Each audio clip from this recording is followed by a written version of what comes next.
School हेरेर बसिरहनु भएको सम्पूर्ण भाइ बहिनीहरुमा नमस्कार। म शान्ता दिदी।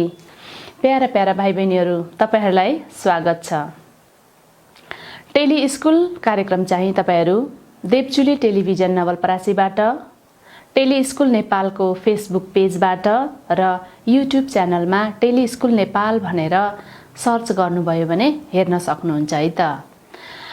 यो कार्यक्रम चाइल्ड नेपाल, कन्सोर्टियम नेपाल र एसडीजी स्टुडियोको संयुक्त प्रस्तुतिमा सञ्चालन भएको कार्यक्रम हो। अनि यो कार्यक्रम वी वर्ल्ड जीबीसी अनलस, सेभ द चिल्ड्रेन र वर्ल्ड भिजन इन्टरनेसनलको सहकार्यमा तयार भएको। त्यस्तै गरेर यो कार्यक्रमलाई कारितास जर्मनीबाट सहयोग प्राप्त भएको छ।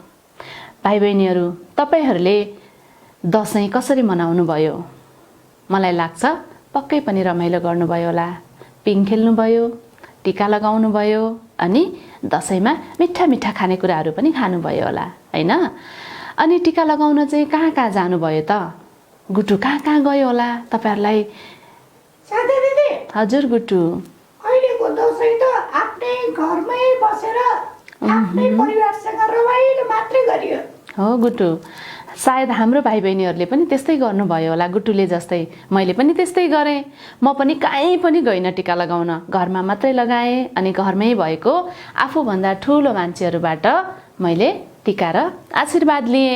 किनभने हामी यति बेला धेरै बाहिर जानु पनि नमिल्ने समय थियो नि त शान्ता दिदी। हो गुटु, हामीले आफ्नो स्वास्थ्यलाई एकदमै ख्याल गर्नु पर्थ्यो यति बेला, हैन? दशैं त फेरि अर्को वर्ष पनि आउँछ। अर्को वर्ष हामी आफन्तकोमा जाउँला, रमाइलो गरौँला। तर घरमै बसेर पनि हाम्रा परम्परागत संस्कृतिहरूलाई हामीले भुलेका चाहिँ छैनौं। तर फोनबाट त आशीर्वाद त लियो नि। हो नि, अहिले फोनबाट मात्रै हैन गुटु, अहिले त भिडियो हेरेर मज्जाले अनि जयन्ती मङ्गला काली भद्रकाली कपालिनी भनेर। मलाई त मभन्दा ठुलो मेरो आमा एकदम टाढा हुनुहुन्थ्यो, उहाँले चाहिँ त्यस्तै भनेर मलाई भिडियोबाटै, मोबाइलबाट नै, भिडियोबाट नै टीका लगाइदिनु भयो। गुटु, तिमीलाई पनि त्यस्तै गर्नुभएको हो? म त फोन पनि गरे, अनि नेट राम्रो नहुने ठाउँमा चाहिँ फोन गरे, अनि नेट राम्रो जहाँ छ त्यहाँ चाहिँ भिडियोबाट आशीर्वाद लिए। कस्तो राम्रो कुरा।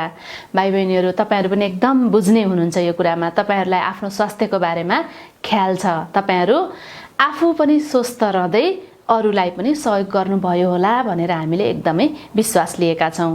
अब अहिले म तपाईहरुलाई तिहारको बारेमा पनि कुरा गर्छु। त्यो भन्दा पहिला चाहिँ म तपाईहरुलाई केही फोटोहरु देखाउँछु ल। अहिलेको यो अवस्थामा, कोभिड-19 कोरोनाको अवस्थामा भाइ बहिनीहरु घरमा बसेर के गर्दै हुनुहुन्छ भनेर मैले सोध्दाखेरि उहाँहरूले फोटो पठाउनु भएको छ, आफ्नो भिडियो पनि छ। म तपाईहरुलाई केही भिडियोहरु देखाउँछु है त। ल हेर्नुस् त, यो पहिलो भिडियोमा हाम्रो भाइले के गर्दै हुनुहुन्छ? हनुमान दण्ड। तपाईहरुलाई थाहा छ हनुमान दण्ड कसरी गर्ने? हेर्नुस् त कसरी गर्ने रहेछ हनुमान दण्ड। शरीरलाई स्फूर्ति बनाउनको लागि। अनि त्यस्तै गरेर बिस्तारै उहाँले त्यो गरिसकेपछि के गर्नु भएको छ त? वक्ष विकास दण्ड। तपाईहरुले पनि गर्नुहुन्छ होला, हातलाई यस्तो टेकेर भाइले गर्नुभएको जस्तै, उहाँले गर्नुभएको जस्तै तपाईहरुले त्यो पनि गर्न सक्नुहुन्छ। अनि अझ अर्को इन्ट्रेस्टिङ कुरा त, रमाइलो कुरा त हेर्नुस् त, चक्रदण्ड। तपाईहरुले सक्नुहुन्छ त्यसरी चक्रदण्ड गर्नलाई? कस्तो मजाले खुट्टालाई पुरा घुमाएर भिडियोमा जस्तै गरेर तपाईहरुले हेर्न सक्नुहुन्छ। त्यो चाहिँ के हो त? चक्रदण्ड। अनि त्यस्तै गरेर अर्को छ हलासन। हलो जस्तै के? हलो कस्तो हुन्छ तपाईहरुलाई थाहा छ नि? अनि खुट्टालाई पुरै लगेर पछ्चा माथि लैजाने, अनि पछाडिपट्टि लगेर पूर्ण हलासन भनेको पछाडिपट्टि लग्नको लागि। अब यो किन गर्नुभयो त उहाँहरूले भनेर सोध्दा उहाँहरूले के भन्नुभयो भने योग, ध्यान र प्राणायामले चाहिँ र आसनले पनि शरीरलाई फुर्तिलो बनाउँछ, निरोगी बनाउँछ, स्वस्थ बनाउँछ भनेर पनि भन्नुभएको छ। गुटुले पनि भनेको छ, हैन? म चाहिँ योग गर्छु रे, अनि व्यायाम पनि गर्छु भनेको थियो। अस्ति नै हामीले एक दिन गुटुको भिडियो पनि हेरेका थियौं, हैन गुटु? हो नि, म त व्यायाम गरे पनि उस्तै देखिन्छ, साथीहरुले कुरा गरे उस्तै देखिन्छ। त्यही भएर साथीहरुलाई म त भन्न मात्रै मिल्छ। ल गुटु, ठिक छ। अब आज हामी विषयवस्तुतिर आउँदैछौँ। अहिलेसम्मको पनि विषयवस्तु नै हो है। फेरि तपाईँहरूलाई कति कुराहरू हामीले सेयर गरेका छौँ। तपाईँहरूसँग भएका कुराहरू पनि हामीलाई पठाउनुहोस्, हामी तपाईँहरूको भिडियो यस्तै गरेर टेली स्कुल मार्फत प्रसारण गरिदिनेछौँ। अब आज हामीसँग हुनुहुन्छ लक्ष्मी नानी थापा। उहाँ चाहिँ अधिवक्ता र मनोविज्ञान बुझेर के गर्नुपर्छ भनेर त्यसमा उपचारका कुराहरू पनि उहाँले बताउनुहुन्छ। अब उहाँले के भन्दै हुनुहुन्छ तपाईहरुलाई सुनौँ है त।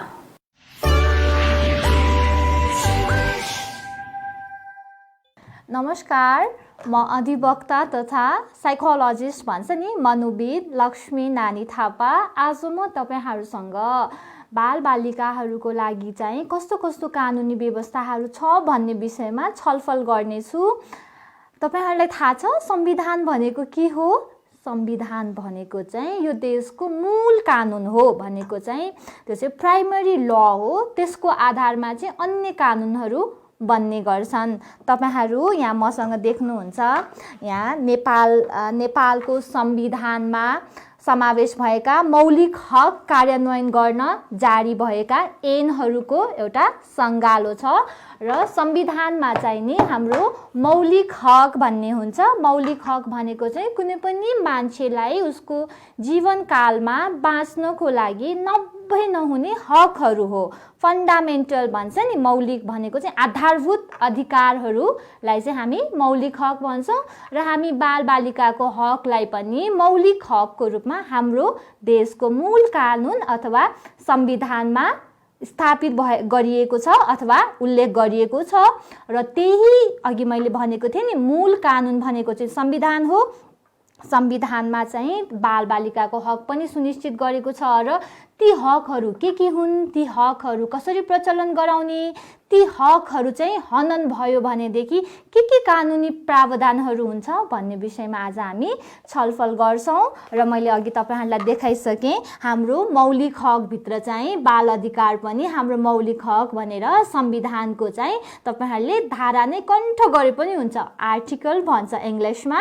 तपाईहरुले पनि संविधानको कुन चाहिँ धारामा चाहिँ बालबालिकाको हक छ भनेर जान्न जरुरी छ। त्यसैले हाम्रो देशको संविधान 2072 को धारा 39 मा बालबालिकाको हक भनेर उल्लेख गरेको छ र उही हकहरू चाहिँ के हुन् भन्ने कुरा चाहिँ यो ऐनमा उल्लेख गरिएको छ। आज हामी यो ऐनको बारेमा चाहिँ छलफल गर्छौं र यो ऐनलाई चाहिँ नि हामीले बालबालिका सम्बन्धी ऐन 2075 भनेर नामाकरण गरिएको छ र यो ऐन आज म तपाईलाई देखाइरहेको छु। यहाँ तपाईले ब्याकग्राउन्डमा पनि देख्न सक्नुहुन्छ। यो बालबालिकासँग सम्बन्धित ऐन 2075 मा चाहिँ बालबालिकाका के अधिकारहरू छन् भन्ने कुरा उल्लेख गरेको छ। यो बालबालिका सम्बन्धी हक भनेको, अधिकार भनेको चाहिँ तपाईहरूले आफ्नो परिवारबाट, आफ्नो समुदायबाट, आफ्नो समाजबाट वा राज्यबाट नै अथवा सरकारबाट नै तपाईहरूले प्राप्त गर्ने हकहरू हो। केही हकहरूको बारेमा हामी छलफल गरौँ है त। तपाईहरुलाई बालबालिका भनेको के हो भन्ने कुरा थाहा छ होला पक्कै पनि। बालबालिका भनेका चाहिँ हाम्रो देशको कानुनले अनि अन्तर्राष्ट्रिय कानुनले पनि 18 वर्ष नपुगेका केटाकेटीहरूलाई बालबालिका भनिन्छ भनेर परिभाषा गरिएको छ र 18 वर्ष नपुगुन्जेलसम्म त्यस्ता केटाकेटीहरू चाहिँ शारीरिक रूपमा, मानसिक रूपमा, सामाजिक रूपमा र संवेगात्मक रूपमा चाहिँ परिपक्व भएका हुँदैनन्। उनीहरूले चाहिँ आफ्नो लागि आफ्नो अनुकूलका निर्णयहरू लिन सक्दैनन्। त्यसैले उनीहरूलाई चाहिँ वयस्कहरू अर्थात् आफूभन्दा ठूला व्यक्तिहरूले अथवा समाजले अथवा राज्यले उनीहरूको हक अधिकारको संरक्षण गर्नुपर्छ भन्ने कुरा पनि कानुनी व्यवस्था नै रहेको छ। हामी यही ऐनको विषयमा कुरा गरिरहेका छौँ। यो ऐनले बालबालिका तपाईहरुको बारेमा धेरै कुराहरू परिभाषा पनि गरेको छ। हामी त्यतातिर नगइकन बालबालिकाको अधिकार भनेको चाहिँ के अधिकारहरू छ भनेर चाहिँ कानुनी रूपमा नै उल्लेख गरिएको छ, व्यवस्था गरिएको छ। र पहिलो अधिकार भनेको चाहिँ बाँच्न पाउने अधिकार अथवा बाँच्न पाउने हक भनिएको छ। बाँच्न पाउने हक भनेको चाहिँ हामी बालबालिकाको चाहिँ जीवन कहाँबाट सुरु हुन्छ त भन्दा हाम्रो आमाको गर्भबाट। त्यसैले कोही पनि पनि बालबालिका उसको आमाको गर्भमा गएपछिदेखि उसले आमाको गर्भमा हुँदाखेरि उसको अरू विभिन्न अधिकारहरू हुन्छ नि, उसले पोषण पाउनु पर्यो, गर्भमा हुँदाखेरि उसले चाहिँ जन्मनको लागि जति पनि विकास हुनुपर्ने हो त्यो कुराहरू गर्भदेखि जन्मिने बेलासम्मदेखि लिएर 18 वर्षसम्म उसले चाहिँ नि उसले एकदमै न्यूनतम आधारभूत आवश्यकताहरू अधिकारहरू के छ त्यो कुराहरू चाहिँ प्राप्त गर्ने हक छ भन्ने कुरा चाहिँ उल्लेख गरिएको छ। र सबैभन्दा महत्त्वपूर्ण कुरा भनेको चाहिँ बालबालिकाले सम्मानपूर्वक बाँच्न पाउनु पर्छ अथवा डिग्निटी अथवा सबै बालबालिकाको चाहिँ नि उसले सम्मान पाउने पनि हक छ भनेर कानुनले स्पष्ट रूपमा व्यवस्था गरेको छ। म तपाईहरूलाई कानुनमा के लेखेको हुँदो रहेछ भन्ने जिज्ञासा पनि हुन सक्छ र कानुनले नै के लेखेको छ भन्दा प्रत्येक बालबालिकालाई सम्मानपूर्वक बाँच्न पाउने अधिकार हुनेछ। नेपाल सरकार, प्रदेश सरकार र स्थानीय तहले बालबालिकाको बाँच्न पाउने अधिकार र बालबालिकाको विकासका लागि बालबालिका माथि हुन सक्ने दुर्घटनाको रोकथाम, जोखिमको न्यूनीकरण लगायत प्रतिरोधात्मक र सुरक्षा सेवाका लागि आवश्यक उपायहरू पनि अवलम्बन गरिनेछन् भनेर यसरी उसको एउटा बालकको अथवा एउटा बालिकाको बाँच्न पाउने हकको लागि चाहिँ नि यो व्यवस्थाहरू चाहिँ राज्यले गर्नुपर्छ अथवा परिवारले गर्नुपर्छ भन्ने कुरा पनि व्यवस्था गरेको छ। त्यसै गरी अर्को महत्त्वपूर्ण अधिकार चाहिँ के छ भन्दाखेरि नाम है, बालबालिकाले आफ्नो नाम, राष्ट्रियता र पहिचानको अधिकार पनि प्राप्त गर्दछन् भनेर उल्लेख गरिएको छ। अब यो अधिकारभित्र चाहिँ ठ्याक्कै कानुनमा के लेखेको छ म भाइ बहिनीहरूलाई त्यही कुरा भन्छु है त। प्रत्येक बालबालिकालाई आफ्नो पहिचानसहित नामाकरण र जन्मदर्ताको हक हुनेछ भनेर व्यवस्था गरेको छ। त्यसमा चाहिँ के भन्छ भनेदेखि बालबालिका जन्मेपछि निजको बाबु वा आमाले बालबालिकाको नाम राखी प्रचलित कानुन बमोजिम जन्म दर्ता गरिदिनु पर्नेछ भनेर भनिएको छ। तपाईहरू कतिजनाको जन्म दर्ता बनेको छ, बनेको छैन? 16 वर्ष पुरा भएपछि नागरिकता पाउनुहुन्छ, 18 वर्ष पुरा भइसकेपछि तपाईहरूले भोट हाल्न पाउनुहुन्छ, भोटिङ कार्ड पाउनुहुन्छ हैन। त्यतिन्जेलसम्म चाहिँ तपाईहरूको पहिचान केले खुल्छ त भन्दा जन्म दर्ताले खुल्छ। त्यसैले तपाईहरूको चाहिँ जन्म दर्ता हुने, नाम राख्ने, थर राख्ने अधिकार पनि हुन्छ र आफ्नो बुवा मुवालाई चाहिँ मेरो जन्म दर्ता गरेको छ कि छैन, त्यो त मेरो हक हो है भनेर तपाईहरूले सोध्न पनि सक्नुहुन्छ। त्यस्तै गरी अब तपाईहरूको अर्को एउटा महत्त्वपूर्ण हक चाहिँ के हुन्छ भनेदेखि भेदभाव विरुद्धको हक अथवा अधिकार। भेदभाव विरुद्ध भनेको चाहिँ हामी सबैजना समान छौँ। कुनै पनि बालबालिकालाई चाहिँ उसको लिङ्ग भनेको चाहिँ छोराछोरी अथवा अर्को कुनै लिङ्गको आधारमा हैन, अनि त्यसपछि वर्ण हैन, कालो गोरो हैन, अनि त्यसपछि लिङ्ग, वर्ण, धर्म, यो धर्मको त्यो धर्मको अथवा जात जातिको आधारमा अथवा कुनै पनि आर्थिक अवस्थादेखि लिएर कुनै पनि आधारमा चाहिँ भेदभाव गरिनु हुँदैन। बालबालिका भनेका चाहिँ बालबालिका हुन्, उनीहरूको चाहिँ नि कुनै पनि आधारमा विभेद विरुद्ध चाहिँ उनीहरूले बस्न पाउने, विभेद विरुद्धको व्यवहार चाहिँ नि भोग्न पाउने अधिकारहरू उल्लेख हुन्छ। यहीँनिर के लेखिएको छ भन्नुहुन्छ भने कुनै पनि बालबालिकालाई निजको परिवार वा संरक्षकको धर्म, वर्ण, जात जाति, लिङ्ग, उत्पत्ति, भाषा, संस्कृति, वैचारिक आस्था, शारीरिक वा मानसिक अवस्था, अपाङ्गता, वैवाहिक स्थिति, पारिवारिक हैसियत, पेशा, स्वास्थ्य स्थिति, आर्थिक वा सामाजिक स्थिति, भौगोलिक क्षेत्र वा अन्य यस्तै कुनै पनि आधारमा चाहिँ भेदभाव गरिने छैन भनेर स्पष्ट रूपमा उल्लेख गरिएको छ। र अब यो विभेदको कुरा चाहिँ धेरै कुरामा हुन सक्छ नि, शिक्षाको कुरामा, स्वास्थ्य सेवा सुविधाको कुरामा, पालन पोषणको कुरामा हैन, अथवा अन्य सेवा सुविधाहरू राज्यबाट प्रदान गरेको सेवा सुविधाहरूमा चाहिँ यी अहिले हामीले जे भन्यौँ त्यो कुनै पनि आधारमा चाहिँ विभेद गरिनु हुँदैन भनेर पनि उल्लेख गरिएको छ।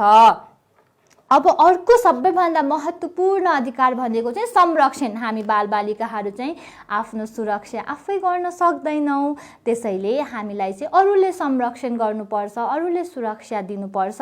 संरक्षणको अधिकारभित्र चाहिँ के भन्छ त हाम्रो ऐनले भने, अहिले म तपाईँहरूलाई जुन ऐनको बारेमा कुरा गरिरहेको छु यो चाहिँ हामी बालबालिकाकै लागि बनेको विशेष ऐन हो।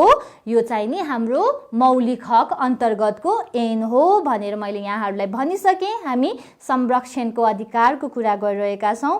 प्रत्येक बालबालिकालाई आफ्नो बाबु आमा परिवारका अन्य सदस्य वा संरक्षकबाट उचित हेरचाह, संरक्षण, पालन पोषण र माया प्राप्त गर्ने अधिकार हुनेछ भनेर भनिएको छ। तपाईहरुलाई बाबुआमा त बुझ्नुहुन्छ होला, संरक्षक भनेको चाहिँ को होला त भन्दाखेरि हामी अब कहिलेकाहीँ बुवा आमा बाहेक हामी अरूसँग पनि बसेका हुन सक्छौँ नि, आफन्तहरू हुन सक्छ, कुनै संस्थामा बसेको हुन सक्छौँ विशेष परिस्थितिको कारणले गर्दाखेरि, त्यहाँ पनि हामीले हाम्रो न्यूनतम बाल अधिकारहरू चाहिँ उपभोग गर्न पाउने अधिकार हुन्छ र हामीलाई संरक्षण गर्नु, हामी जहाँ बसेको छौँ संरक्षकको हैसियतले हामी जसको संरक्षणमा बसेका छौँ उहाँहरूलाई हामी संरक्षक भन्छौँ र उहाँहरूले पनि हामी प्रतिको केही उत्तरदायित्वहरू पुरा गर्नुपर्ने हुन्छ।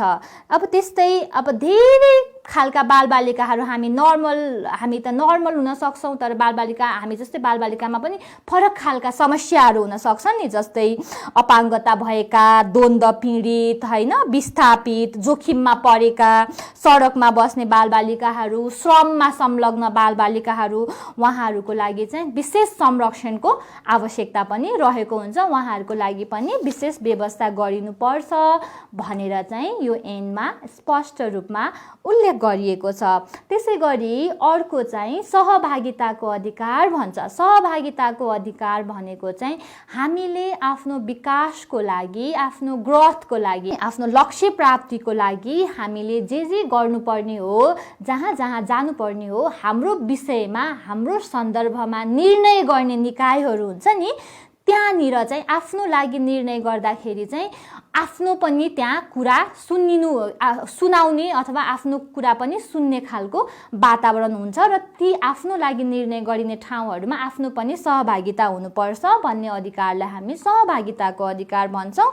र यही ठ्याक्क के लेखेको छ भनेर पनि म तपाईहरुलाई भन्छु है त। आफ्नो धारणा बनाउन सक्षम भएका बालबालिकालाई आफूलाई असर पार्ने विषयमा समुदाय, परिवार, विद्यालय वा अन्य सार्वजनिक निकाय वा संस्था लगायतबाट गर्ने निर्णयमा सहभागी हुने अधिकार पनि छ। कहिलेकाहीँ हामी भन्छौँ नि यो मेरो विषयमा हो नि त, म पढ्ने भएपछि स्कुल कुन पढ्ने भनेर त मैले निर्णय गर्ने हो नि त भनेर हामी कहिलेकाहीँ भन्छौँ नि त। हो त्यस्तै यो सहभागी, आफ्नो लागि कसैले निर्णय गर्दैछ भने त्यहाँ तपाईहरुको पनि सहभागिता हुने अधिकार तपाईहरुलाई ऐनले नै सुनिश्चित गरेको छ। यो विषयमा हामी अवेयर हुनु जरुरी छ, सचेत हुनु जरुरी छ। हामी जसरी क ख ग सिक्ने कुरालाई चाहिँ साक्षरता भन्छौँ नि, त्यसैगरी यो कानुनको सामान्य ज्ञान राख्ने कुरालाई चाहिँ हामी कानुनी साक्षरता अथवा लिगल लिटरेसी भनेर भन्छौँ। आज हाम्रो यो एपिसोड पनि लिगल लिटरेसी होस्, बालबालिकाको चाहिँ आफ्नो लागि बनेको ऐनको बारेमा चाहिँ बालबालिकाले जान्न जरुरी छ। सामान्य ज्ञानको रूपमा चाहिँ यो कुराहरू बालबालिकाले जान्न जरुरी छ भनेर हामी आज यो एपिसोडमा चाहिँ बालबालिकाका अधिकारहरू के हुन्छन् भनेर ऐनमा भएको व्यवस्थाहरूको बारेमा छलफल गर्दैछौँ र हामी बालबालिकाको अधिकारहरू के हुन्छन् भन्ने विषयमा नै कुरा गरिरहेका छौँ। र अहिले चाहिँ हामी अभिव्यक्ति स्वतन्त्रता र सूचनाको पनि अधिकार हुन्छ भन्ने विषयमा पनि हामी कुरा गर्दैछौँ। प्रत्येक बालबालिकालाई प्रचलित कानुन बमोजिम स्वतन्त्र रूपमा आफ्नो कुरा राख्ने अधिकार हुन्छ। स्वतन्त्र रूपमा भनेको के त भन्दाखेरि कसैको पनि हस्तक्षेप बिना, कसैले पनि म्यानिपुलेट नगर्ने, यसो भन यसो गर नभनिकन आफ्नो मनमा जे लाग्छ हैन त्यो कुरा चाहिँ कसैको हस्तक्षेप बिना भन्न पाउने, राख्न पाउने अधिकार पनि हुन्छ भनेरै कानुनमा व्यवस्था गरिएको छ। म तपाईहरुलाई त ठुलो कानुन हो, यसमा सबै कुरा भन्न मिल्दैन, छोटो छोटो रूपमा चाहिँ म तपाईहरुलाई तपाईहरुको हक अधिकार के हुन्छ, कानुनमा के व्यवस्था छ भनेर आज भनिरहेकी छु। त्यस्तै हामीलाई चाहिँ संस्था खोल्ने र शान्तिपूर्वक भेला हुने अधिकार पनि छ। जस्तै हाम्रो साथीहरूको टिमहरू हुन्छ नि, केही उस्तै उस्तै सोच विचार भएका, केही गरौँ आफ्नो लागि अनि त्यसपछि आफ्नो परिवारको लागि र समाजप्रति पनि त बालबालिकाहरू उत्तरदायी हुने गर्छन् नि त। त्यसको लागि हामी केही गर्न चाहन्छौँ भने संस्था खोल्ने अनि भेला हुने, आफ्नो विचारहरू राख्ने अधिकार पनि हामीलाई कानुनले नै सुनिश्चित गरिसकेको छ। त्यसैले प्रत्येक बालबालिकालाई चाहिँ बाल अधिकारको संरक्षण तथा प्रवर्धनको लागि बाल क्लब वा संस्था खोल्ने वा शान्तिपूर्वक भेला हुने अधिकार हुनेछ भनेर चाहिँ यहाँ व्यवस्था गरेको छ। त्यस्तै अर्को महत्त्वपूर्ण हाम्रो हक भनेको चाहिँ के छ भने गोपनीयताको हक। गोपनीयता भनेको हामीसँग सम्बन्धित हाम्रा सूचनाहरू, जानकारीहरू, हाम्रा प्राइभेट कुराहरू हुन्छन् नि। अहिले त युट्युबमा, फेसबुकमा, टिकटकमा हैन हाम्रो पर्मिसन बिना हामीले अथवा जानेर नजानेर हाम्रा भिडियोहरू, फोटोहरू हाम्रो पेरेन्ट्सहरूले अथवा हाम्रो सिब्लिङ्सहरू, दाजुभाइहरूले हालिदिइराखेका हुन्छ नि। त्यो नहालिदिए हुन्थ्यो, नगरिदिए हुन्थ्यो जस्तो पनि लाग्छ। अनि हाम्रो एकाडेमिक स्टेटस के छ, हाम्रो चाहिँ अघि मैले भने जस्तो लिङ्ग, जाति, वर्ण, धर्म यो के हुन्छ नि, त्यो कुरा चाहिँ नि हाम्रो गोप्य हुनुपर्छ। हाम्रो पर्मिसन बिना, हाम्रो इच्छा बिना चाहिँ त्यो अरूले थाहा पाउनुहुन्न भनेर पनि बालबालिकाले क्लेम गर्न सक्छन् र त्यो चाहिँ हाम्रो अधिकार पनि हो। प्रत्येक बालबालिकालाई निजको जीव, आवास, सम्पत्ति, लिखत, तथ्याङ्क, पत्राचार र चरित्र सम्बन्धी विषयमा गोपनीयताको अधिकार हुनेछ भनेर भनिएको छ। हामीसँग धेरै छोटो समय छ, धेरै कुरा भाइ बहिनीहरूलाई एक्सप्लेन गर्न पनि सकिँदैन। तर आजको एपिसोडमा भाइ बहिनीहरूले सामान्यतया हाम्रा अधिकारहरू के हुने रहेछन् त, कानुनी रूपमा नै के व्यवस्था गरिएको रहेछ त भन्ने कुरामा जानकारी भयो होला भन्ने मलाई विश्वास लागेको छ। त्यस्तै अपाङ्गता भएका बालबालिकाका पनि विशेष अधिकारहरू हुन्छन्, त्यो कुरा पनि व्यवस्था गरेको छ। पोषण तथा स्वास्थ्यको अधिकारको कुरा पनि यहाँ व्यवस्था गरेको छ है। पोषण र स्वास्थ्यको अधिकार भनेको चाहिँ गर्भभित्र हुँदादेखि उनीहरू चाहिँ पूर्ण रूपमा 18 वर्ष नहुन्जेलसम्मको उनीहरूको हक अधिकारका कुराहरू। अनि खेलकुद, मनोरञ्जन तथा सांस्कृतिक अधिकारहरू हैन, आफ्नो कल्चर, आफ्नो वेशभूषाहरू, ल्याङ्ग्वेजहरू हैन सिक्ने, त्यो अनुसार चाहिँ आफूले, तपाईहरुलाई थाहा छ कि छैन, आफ्नो मातृभाषामा हामीले शिक्षा लिन पाउने अधिकार पनि छ। र कतिपय विद्यालयहरूमा चाहिँ मातृभाषा भनेको चाहिँ आफ्नो घरमा, समाजमा बोलिने पर्टिकुलर भाषाहरू हुन्छ, जस्तै तामाङ, राई, लिम्बू जुन भाषाहरू हुन्छन् त्यो भाषामै शिक्षा लिने अधिकार पनि छ। र अब मुख्यतः शिक्षाको अधिकार भइहाल्यो। हामीले चाहिँ नि जन्मिसकेपछि आफ्नो विकास र वृद्धिको लागि चाहिँ शिक्षा, विद्यालय शिक्षा अथवा अन्य शिक्षाहरू लिने अधिकार पनि छ। अनि हाम्रो चाहिँ अरूले हाम्रो विषयमा निर्णय लियो भने चाहिँ हाम्रो सर्वोत्तम हित, हामी हाम्रो लागि निर्णय लिन सक्दैनौँ भनेको छ नि, अरूले निर्णय लिँदा पनि हाम्रो सर्वोत्तम हित भनेको चाहिँ बेस्ट इन्ट्रेस्ट, हामीलाई चाहिँ सबै पर्सपेक्टिभबाट हेर्दाखेरि चाहिँ के गर्दा हाम्रो लागि राम्रो हुन्छ भन्ने कुरा विचार गरेर निर्णय लिनुपर्छ भन्ने कुरा पनि यहाँनिर कानुनमा उल्लेख गरेको छ। अनि त्यसपछि हामीप्रति चाहिँ हाम्रो परिवार र हाम्रो संरक्षकहरूको के दायित्वहरू हुन्छ भन्ने कुरा पनि हाम्रो अधिकारभित्र राखिएको छ है। परिवार र संरक्षकको दायित्वभित्र हाम्रो हेरचाह, पालन पोषण र वृत्ति विकासमा बुवा मुवाहरूको चाहिँ कर्तव्य हुन्छ, दायित्व हुन्छ भनेर भनिएको छ। ती लगायत राज्यको पनि दायित्व हुन्छ। विशेष संरक्षणको आवश्यकता भएका बालबालिकाको पालन पोषण, संरक्षण, स्वास्थ्य र शिक्षा लगायतका आधारभूत आवश्यकताको व्यवस्था गर्न राज्यले उपलब्ध स्रोत साधनको आधारमा आवश्यक व्यवस्था मिलाउने छ भनेको छ है। यो मौलिक हक भनेको अथवा हामीले जुन बालबालिकाको हक भनेर संविधानमा सुनिश्चित गरिएको हक चाहिँ हामीले राज्य विरुद्ध पनि पाउन सक्छौँ। अहिले मैले जे हकहरूको कुरा यहाँ भाइ बहिनीहरूसँग गरेँ, यो हक हामीलाई हाम्रो पेरेन्ट्सले अथवा चाहिँ नि हाम्रो स्थानीय तहले चाहिँ उपलब्ध गराएन, हाम्रो जीवन, हाम्रो भविष्य जोखिममा छ भनेदेखि चाहिँ हाम्रो संरक्षक अथवा हामीसँग काम गर्ने संस्था अथवा निकायले चाहिँ हाम्रो लागि चाहिँ, हाम्रो हितको लागि चाहिँ राज्य अथवा चाहिँ सरकारकै विरुद्ध गएर पनि यो हक अधिकारहरू चाहिँ प्रचलन गराउन सक्छ। अब यहाँ धेरै कुराहरू छ है। बाल न्याय भन्छ, अहिले त हामी बाल अधिकारका कुराहरू गऱ्यौँ। बाल न्याय भनेको चाहिँ हामीबाट पनि कहिलेकाहीँ जानी नजानी गल्तीहरू हुनसक्छ होइन। अनि हामीले गल्ती गऱ्यौँ भने त हामीले चाहिँ छुट पाउने भन्ने हुँदैन। हामी पनि कानुनको दायरामा जानुपर्छ। सजायहरू हाम्रो लागि पनि निर्धारण गरिएको छ, तर पनि राज्यले हामीबाट अथवा हामी बालबालिकाहरूबाट चाहिँ केही गल्तीहरू भयो भने केही सुविधाहरू दिएको छ र हामी बालबालिकाहरूले चाहिँ नि अपराध गर्दैनौँ। हामीबाट गल्ती हुनसक्छ र त्यो गल्तीहरू हामीले जानेर बुझेर गरेका हुँदैनौँ र हामीलाई केही सेवा सुविधा चाहिँ दिनुपर्छ अथवा राज्यले नै बालबालिका त्यस्ता गल्ती गर्ने बालबालिकालाई केही सेवा सुविधा दिनुपर्छ भन्ने व्यवस्थाहरू पनि गरेको छ। अब त्यसमा चाहिँ तपाईँहरूले जानिराख्नुपर्ने कुरा के हो भने 10 वर्षसम्मका बालबालिकाहरूले त्यस्तो केही गल्तीहरू गरे, क्रिमिनल एक्टहरू गरे भनेदेखि चाहिँ उनीहरूलाई सजाय हुँदैन। अनि 10 देखि 14 वर्षसम्मका बालबालिकाहरू हामीबाट केही गल्ती भयो भनेदेखि चाहिँ हामीलाई 6 महिनासम्मको सजाय हुनसक्छ, सम्झाइ बुझाइ गरिन्छ। अनि हामी 14 देखि 16 वर्षसम्मकोबाट गल्ती भयो भने हामीलाई ठुलोलाई हुने सजाय भन्दा चाहिँ 2/3 सजाय हुन्छ। त्यस 16 वर्षबाट 18 वर्षसम्मका हामीबाट गल्ती भयो भने हामीलाई ठुलोलाई हुने सजायको आधा सजाय हुन्छ। यी धेरै कुराहरू कानुनमा छन्। हामी छोटो समय भएको कारणले धेरै कुराहरू आज गर्न पाएन। भाइ बहिनीहरूलाई यो विषयमा धेरै इन्ट्रेस्टहरू भयो भनेदेखि चाहिँ हामी फेरि अरू एपिसोडहरूमा पनि टेलिस्कोपमा यो टेलिस्कुलमा चाहिँ हामी कुरा गर्ने नै छौँ है।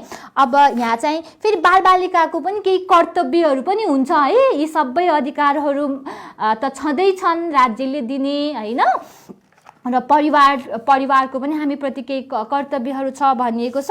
अब बालबालिकाहरूका पनि केही के भन्छ कर्तव्यहरू हुन्छन्। त्यो कर्तव्यहरू चाहिँ पुरा गर्नुपर्छ भनेर पनि यहाँ व्यवस्था गरिएको छ। म तपाईँहरूलाई त्यति कुरा भन्छु अनि हामी पनि हाम्रो कर्तव्यप्रति सचेत भएर अनि हाम्रो अधिकारहरू के कस्ता छन् भन्ने विषयमा सतर्क हुनुपर्छ है त। ओके, म बालबालिकाको कर्तव्यहरू पनि हुन्छन् भनेर कुरा गरिरहेकी थिएँ। बालबालिकाहरूको चाहिँ नि आफ्नो बाबु आमा, संरक्षक, परिवारका अन्य सदस्य, शिक्षक तथा समाजसेवीले चाहिँ बालबालिकाको सर्वोत्तम हितलाई विचार गरी दिएको सल्लाह, सुझाव, मार्गदर्शन र निर्देशन पालना गर्नु, सबैलाई सम्मान र आदर गर्नु हामी सबैको कर्तव्य हुनेछ। ठुलाहरूले जहिले पनि हाम्रै भलाइको लागि केही निर्णयहरू गर्नुहुन्छ, केही निर्देशनहरू दिनुहुन्छ, केही सुझावहरू दिनुहुन्छ, यो गर्दा राम्रो हुन्छ भनेर भन्नुहुन्छ भने हामीले त्यो कुरालाई अनुसरण पनि गर्नु हाम्रो कर्तव्य हो भन्ने कुरा पनि यहाँनिर कानुनमा नै तपाईँहरूको लागि कर्तव्य पनि यो हो है भनेर उल्लेख गरेको अवस्था छ। त्यसैले आज यो एपिसोडबाट भाइ बहिनीहरूले सामान्य रूपमा चाहिँ हामी बालबालिकाका अधिकारहरू के रहेछन् अनि हाम्रा कर्तव्यहरू के रहेछन् भन्ने कुरामा तपाईँहरूले जानकारी लिनुभयो होला। अब यो कुरामा सचेत रहेर चाहिँ भाइ बहिनीहरूले चाहिँ आफ्नो भविष्य, आफ्नो चाहिँ शिक्षा अनि आफ्नो उद्देश्य हुन्छ नि लक्ष्यलाई चाहिँ निर्धारण गर्नुहोला अनि आफ्ना अधिकारहरूप्रति सचेत हुनुहोला। आफ्नो परिवारको सदस्यलाई अनि त्यसपछि स्थानीय निकाय भनेको तपाईँहरूसँग त अहिले सरकार छ, ओडा छ होइन, त्यहाँ अझै बालबालिकाको क्षेत्रमा काम गर्ने कति संस्थाहरू हुन्छ, स्थानीय निकाय समितिहरू पनि हुन्छ, बाल अधिकार समिति भन्ने हुन्छ है। तपाईँ सानोलाई थाहा नभए पनि 8-10 कक्षा पढ्नेहरूलाई त थाहा हुन्छ। यो बारेमा चाहिँ जानकारीहरू लिने, बुझ्ने गर्नुहोला र आफ्नो अधिकारको अनि कर्तव्यको बारेमा सचेत रहनुहोला है त। ल नमस्कार।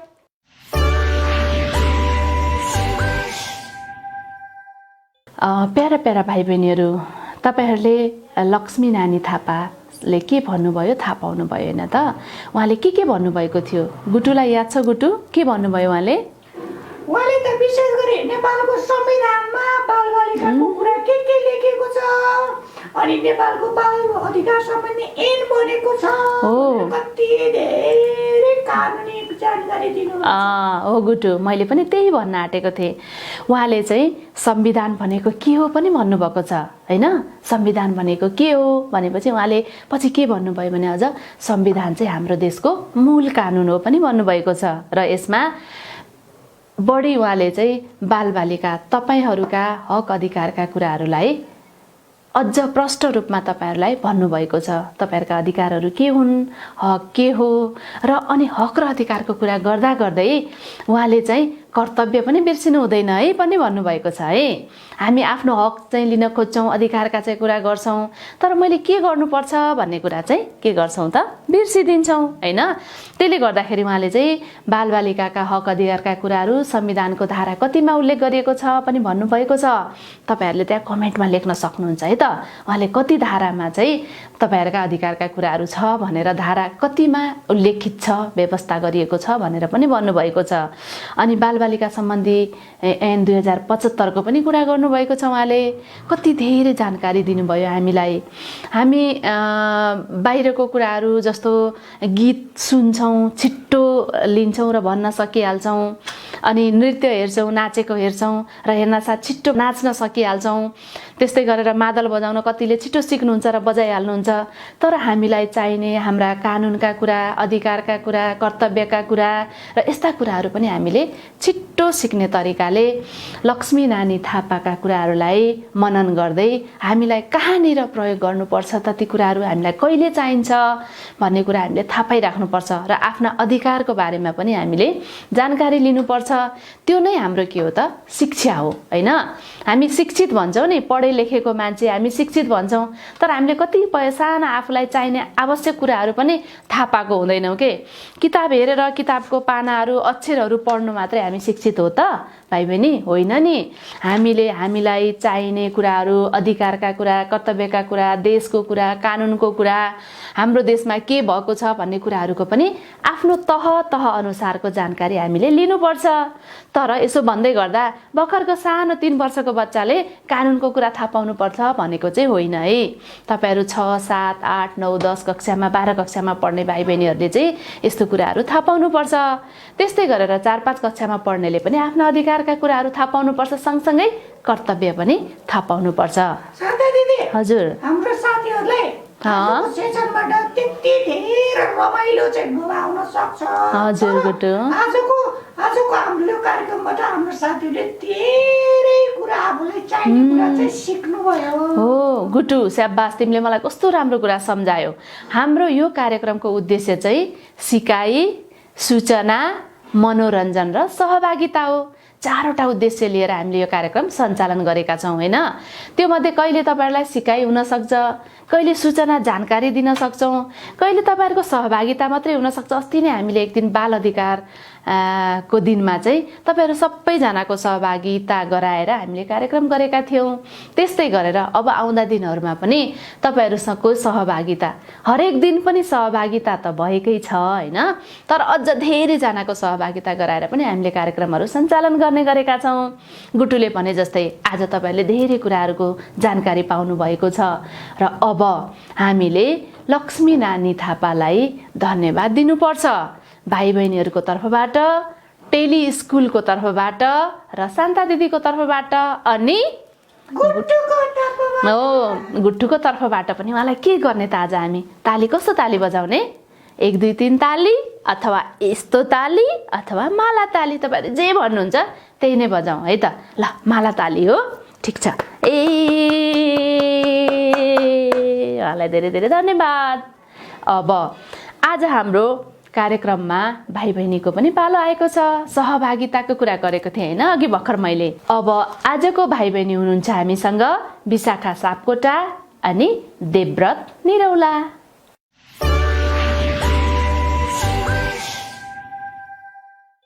मेरो न्यानो अभिवादन। म देवव्रत निरौला। म कक्षा 5 मा अध्ययन गर्छु। म सेन्ट जोसेफ स्कुलमा पढ्छु। 11 वर्षको भए। म मोरङ जिल्लामा बस्छु। आज म तपाईहरुलाई एउटा छोटो कविता वाचन गर्न आँटेको छु। कविताको शीर्षक कोरोनाको कहर। विश्वभरि कोरोनाको कहर छ। विश्वभरि कोरोनाको कहर छ। मरिन्छ भन्ने सबैलाई डर छ, मरिन्छ भन्ने सबैलाई डर छ। यसको औषधि छैन भन्छन्, यसको औषधि छैन भन्छन्। अब त आफ्नै भाग्यको भर छ, अब त आफ्नै भाग्यको भर छ। बाँचौं बचाऊ, बाँचौं बचाऊ यो देश, न आत्त्यौं न तर्स्यौं। बाँचौं बचाऊ यो देश, बाँचौं बचाऊ यो देश, न आत्त्यौं न तर्स्यौं। घमण्ड शस्त्र अस्त्रको हुँदैछ हार शक्तिको, घमण्ड अस्त्र शस्त्रको हुँदैछ हार शक्तिको। जहाँ छ तो त्यही बसौं, जहाँ छ तो त्यही बसौं। यही नै हो, यही नै देशभक्ति हो, यही नै देशभक्ति हो। Stay home, stay happy. धन्यवाद।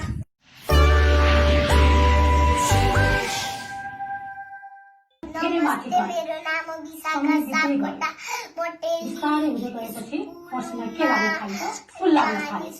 अरू पनि आलु फ्राई, अझ त भन्नुपर्दा फ्रेन्च फ्राई अझ हजुरहरूलाई मनपर्ने। तर यो आलुमा पनि क्याल्सियम र आइरन प्रचुर मात्रामा पाइन्छ। यसले हाम्रो छाला र कपालमा चमक लिएर आउँछ र मुटुको लागि पनि यो असाध्यै राम्रो हुन्छ। र अर्को कुरा के भने यसले कब्जियत हुनबाट बचाउँछ। तपाईहरूले थाहा पाउनु भयो होला कि कुन तरकारी कति उपयोगी छ भनेर। अब आजबाट मलाई पुरा विश्वास छ कि सबैले खाने बेलामा म आजदेखि यो तरकारी खान्न, म त्यो तरकारी खान्न भनेर पक्कै पनि झगडा गर्नुहुन्न होला। अब हामी कथा सुन्ने है त, अब कथा सुन्ने पालो। र आज पनि कथा छ, शीर्षक छ यो तरकारी सम्बन्धी नै मैले लिएर आएको छु। र कथाको शीर्षक छ फर्सीको चोरीफुरी। के भएछ भने एक दिन एकजना किसानले खेती गर्न जानुभएछ। वैशाख महिना थियो, पानी बेसरी परेछ। पानी परेपछि किसान साह्रै खुसी हुनुभएछ।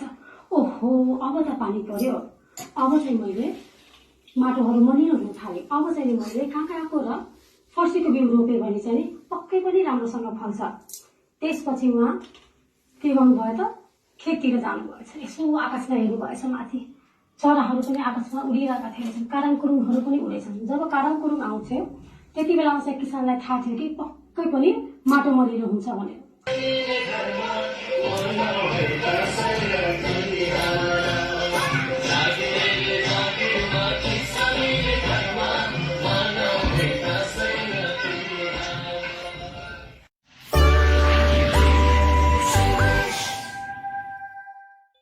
भाइ बहिनीहरू, तपाईँहरूले विशाखा सापकोटालाई हेर्नुभयो, के गर्दै हुनुहुँदो रहेछ उहाँ? हेर्नुहोस् त, टेलिस्कुल हेर्दै हुनुहुन्छ उहाँ त। कस्तो राम्रो भिडियो बनाएर पठाउनु भएको टेलिस्कुल हेर्दै गरेको। अनि दसैँको बेलामा हामीले प्रसारण गरेको टेलिस्कुलमा नाचेको पनि थियो होइन, दसैँको गीतमा। अनि त्यही गीत हेरेर उहाँ नाच्दै पनि हुनुहुन्छ। अनि उहाँले आफ्नो नाम पनि भन्नुभएको छ।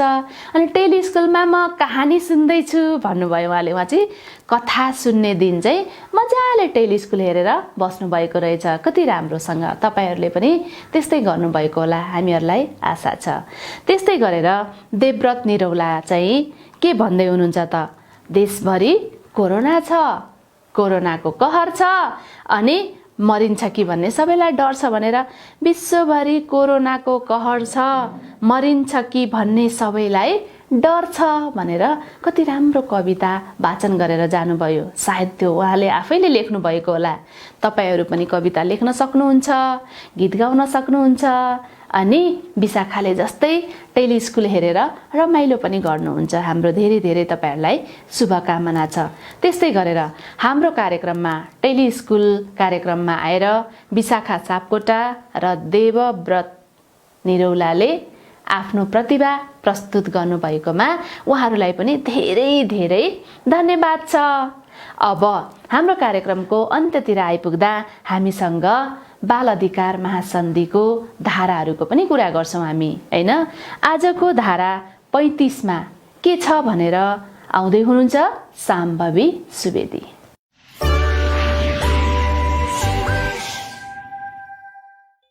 नमस्कार, म साम्भवी फेरि आइपुगेँ है। टेलिस्कुल नेपाल हेरेर बसिरहनु भएका सबैलाई म स्वागत गर्दछु। अब तिहार पनि आउँदैछ। पक्कै पनि तपाईहरू सबैजना घरमा झिलिमिली बालेर पक्कै पनि रमाइलो गर्दै हुनुहुन्छ होला।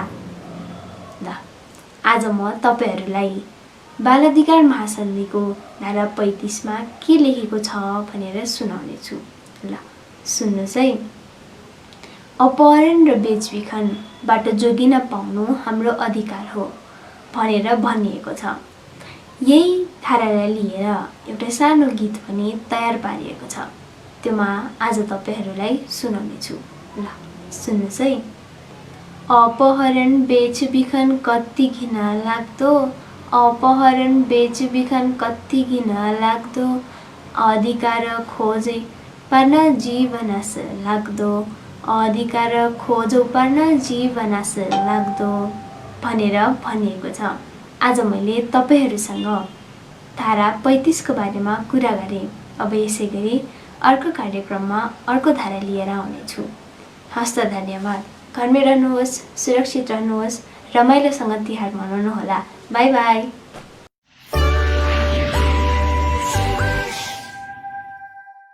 भाइ बहिनीहरू, तपाईहरूले आज धारा 35 मा के छ त भनेर शाम्भवी सुवेदीको कुराहरू पनि सुन्नुभयो। शाम्भवी सुवेदीले बाल अधिकार महासन्धिको धारा 35 मा उल्लेख भएका कुरालाई कति राम्रोसँग भन्नुभयो। उहाँले चाहिँ त्यहाँ लेखिएका कुरालाई पनि भन्नुभयो। अर्को चाहिँ चाइल्ड नेपालले तयार गरेको सानो हाते पुस्तिकालाई पनि प्रयोग गरेर गीतको माध्यमबाट के भन्नुभएको छ त तपाईहरूले बुझ्नुभयो होला पक्कै पनि। र अझै प्रश्न पार्न मैले यहाँलाई के भन्छु भने अपहरण र बेचबिखनबाट जोगिन पाउनु पनि हाम्रो अधिकार हो। बालबालिकाहरूको अपहरण हुन्छ हैन, लिएर जानुहुन्छ नि फकाएर मिठो खानेकुरा दिएर, अनि तिम्रो बाबाले आमाले बोलाउनु भएको छ भनेर त्यसो गरेर अपहरण गरेर पनि बालबालिकाहरू कति हराउँछन्।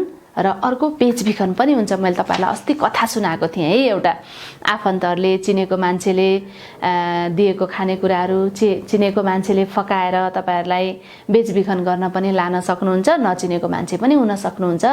त्यस्तोमा तपाईहरुले याद गर्नुपर्छ भनेर पनि भनेको थिएँ हैन। अब शाम्भवी सुवेदीलाई पनि हाम्रो कार्यक्रमको तर्फबाट धेरै धेरै धन्यवाद छ। अब यो कार्यक्रमबाट बिदा हुने बेला भएको छ। म तपाईहरुलाई हामीले दशैंको रमाइलो जस्तै गरेर तिहारमा पनि रमाइलो गर्नेछौँ। तपाईहरु यदि हाम्रो टेलिस्कुल मार्फत रमाइलो गर्न चाहनुहुन्छ भने हामीलाई सम्पर्क गर्नुहोस्। शान्ता दिदीलाई, गुटुलाई र टेलिस्कुल कार्यक्रममा पनि मेसेज लेखेर, इनबक्समा मेसेज लेखेर हामी पनि देउसी भैलो कार्यक्रममा सहभागी हुन्छौं भनेर हामीलाई छिट्टो खबर कहिलेसम्म भने आइतबारसम्ममा खबर पठाउनु भयो भने हामी तपाईहरुलाई पनि त्यो कार्यक्रममा सहभागी गराउने छौं र हामी मज्जाले सबैजना मिलेर देउसी भैलो लक्ष्मी पूजाको दिन आउँछ। अब अर्को कार्यक्रम हाम्रो, त्यसैले हामी त्यो दिनको कार्यक्रम रमाइलो भव्य र सभ्य बनाउन तपाईहरुको पनि साथ सहयोग सदा रहनेछ भन्दै तपाईहरुबाट बिदा हुन्छु। नमस्ते, बाई बाई।